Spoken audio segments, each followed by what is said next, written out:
Selamat pagi Ibu, perkenalkan saya Bidan Esi yang bertugas pada pagi hari ini.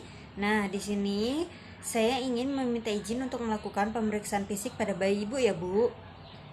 Nah, sebelum saya melakukan tindakan, di sini saya akan menjelaskan tujuan dan prosedurnya terlebih dahulu ya Bu. Nah, tujuannya sendiri itu untuk mengetahui apakah ada kelainan atau tidaknya terhadap bayi Ibu ya Bu.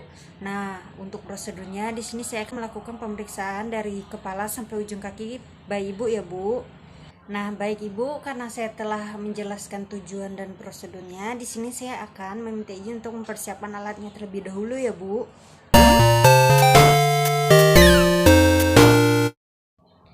Nah, baik, jika kita sudah mempersiapkan alatnya, di sini kita harus melakukan mencuci tangan terlebih dahulu sebelum melakukan tindakan mencuci tangan dengan bersih serta mencuci tangan di air mengalir dengan menggunakan sabun. Setelah kita mencuci tangan dengan sabun, jangan lupa mengeringkan tangan menggunakan handuk kering. Setelah kita membersihkan tangan, selanjutnya kita menggunakan sarung tangan.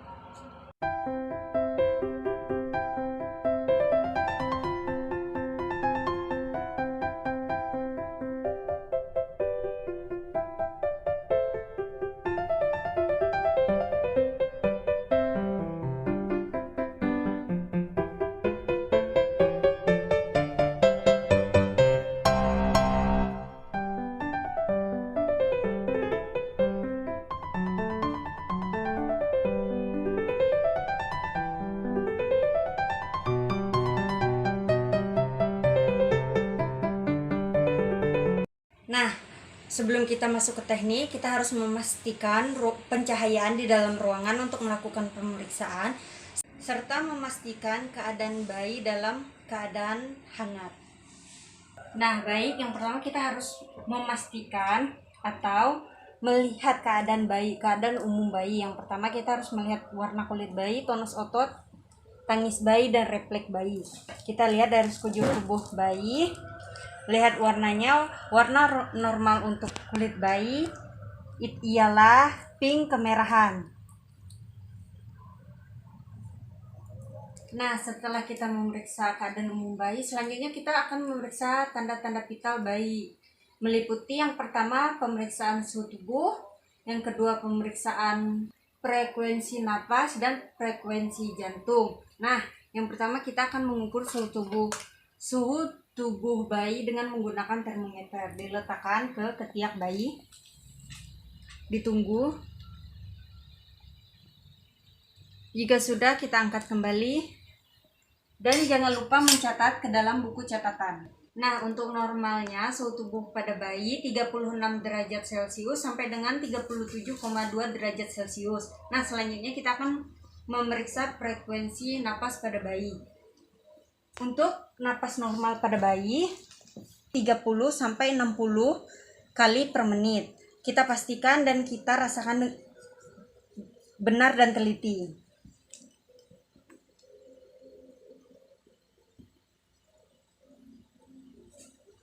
Baik.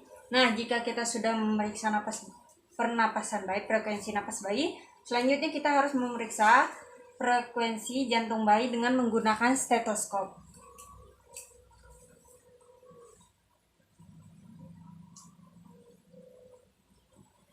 Untuk detak jantung bayi normal 120 sampai 160 kali per menit.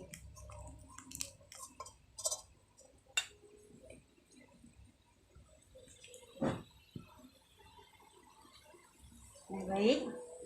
Jika kita sudah melakukan pemeriksaan TTP, jangan lupa menuliskan ke dalam buku catatan atau formulir.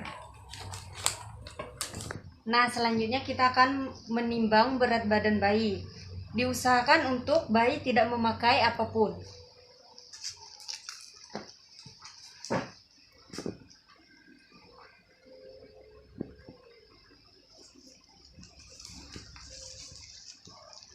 Jika sudah, jangan lupa menuliskan berat badan bayi ke dalam buku catatan.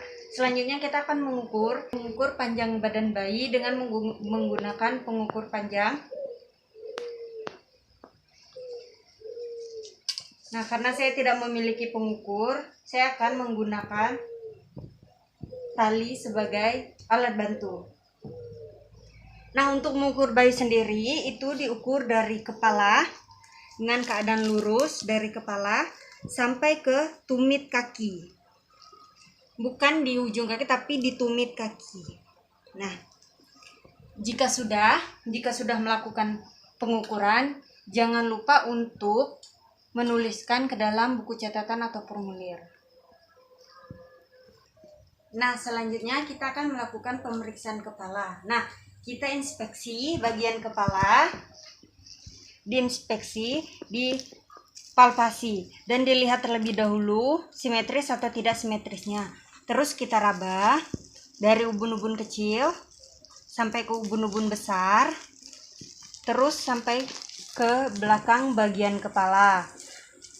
Tujuannya untuk mengetahui apakah ada benjolan atau tidaknya pada kepala bayi.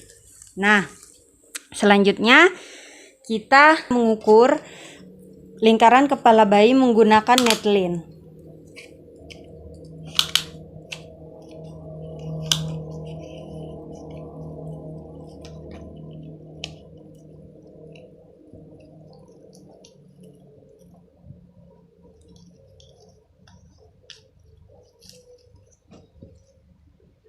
Jika sudah,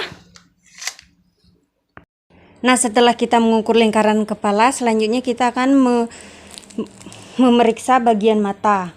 Nah, kita pastikan di daerah mata bayi simetris atau tidak simetris.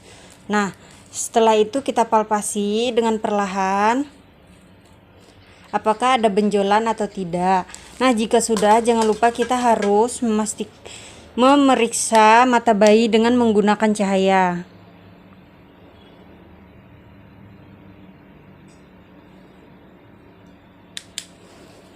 Nah, jika sudah memeriksa bagian mata, selanjutnya kita memeriksa bagian telinga bayi. Yang pertama kita lihat kesimetrisan telinga bayi terlebih dahulu. Selanjutnya kita palpasi daerah telinga untuk mengetahui apakah ada benjolan atau tidaknya. Selanjutnya kita memeriksa bagian dalam telinga pada bayi. Nah, di sini tujuannya untuk mengetahui apakah ada cairan atau pendarahan di dalam telinga bayi.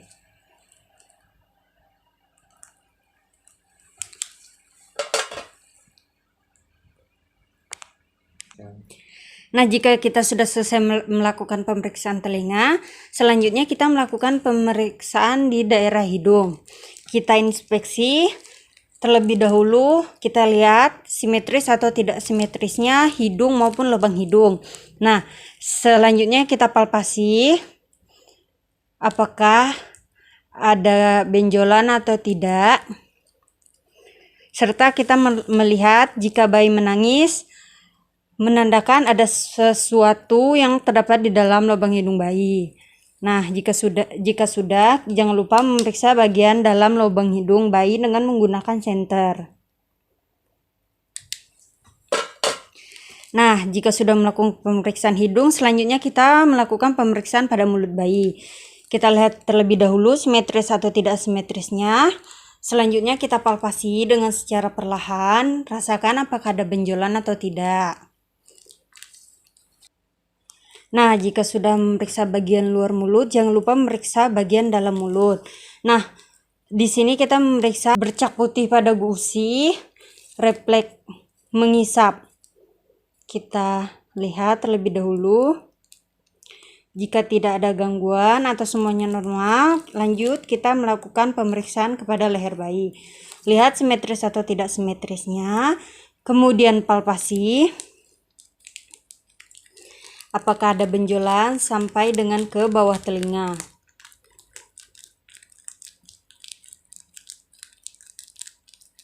Nah, jika sudah, selanjutnya kita masuk ke pemeriksaan bagian dada. Kita lihat untuk dada simetris atau tidak simetris.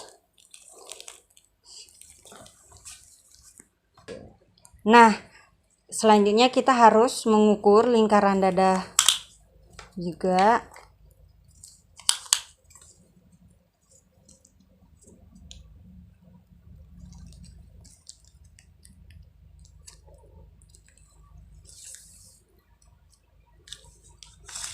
Jika sudah mengukur lingkaran dada, kita lihat bentuk dada, puting susu menonjol atau tidak menonjol.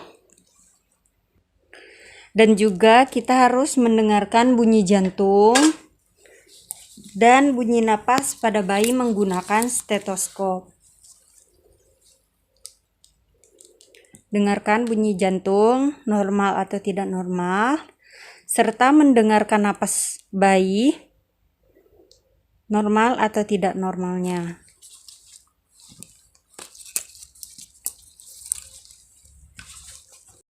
Nah, jika sudah memeriksa bagian dada, selanjutnya kita memeriksa ekstremitas atas, yaitu pemeriksaan di daerah tangan. Kita lihat simetris atau tidak simetrisnya. Selanjutnya kita palpasi apakah ada benjolan atau tidaknya di daerah tangan. Periksa jari jemari, lengkap atau tidak lengkapnya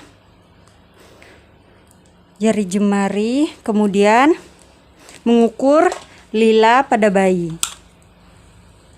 Pengukuran lila pada bayi menggunakan pengukur lila khusus untuk bayi.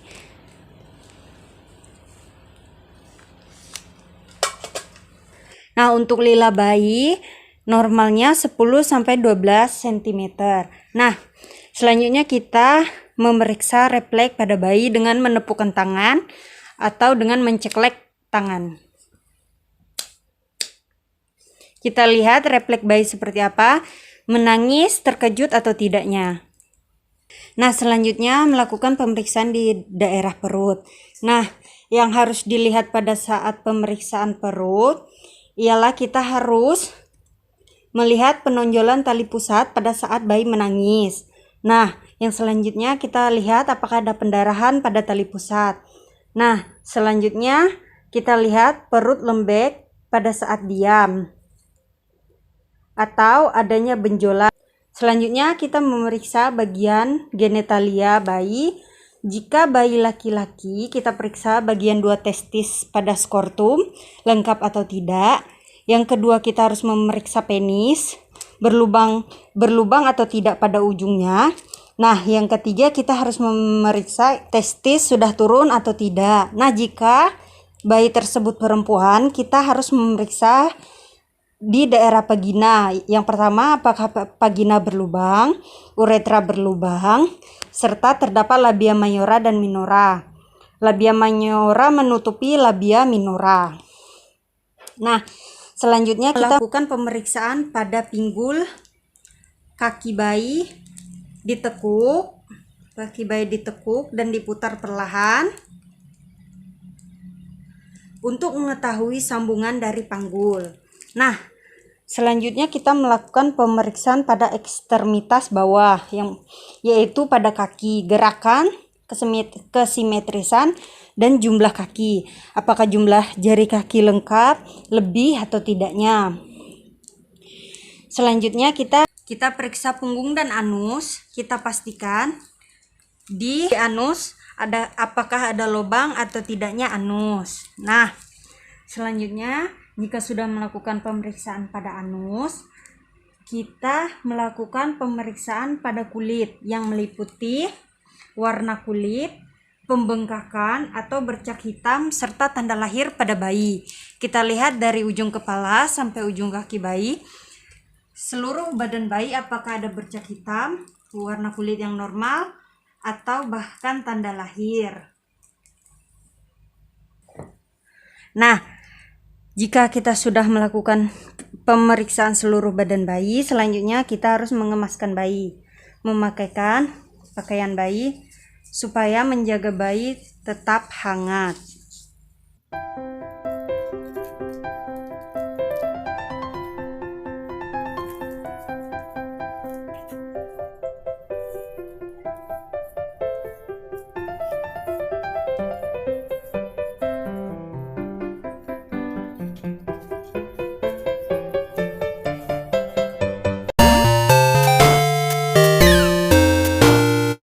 Jika kita sudah melakukan beberapa tindakan, jangan lupa kita mendatangi keluarga untuk memberitahu tentang pemeriksaan kita tersebut. Nah, Nah, baik Ibu, di sini saya sudah selesai melakukan pemeriksaan fisik pada bayi Ibu ya Bu. Nah, untuk hasilnya bayi Ibu dalam keadaan normal, tidak ada gangguan atau kelainan pada tubuh bayi ya Bu. Ya, baik Bu, tugas saya sudah selesai. Jika Ibu kurang nyaman atau bahkan ada yang ingin ditanyakan, Ibu dipersilakan untuk menghubungi tenaga kesehatan di luar ya Bu. Baik Bu, saya ucapkan terima kasih Bu. Selamat pagi.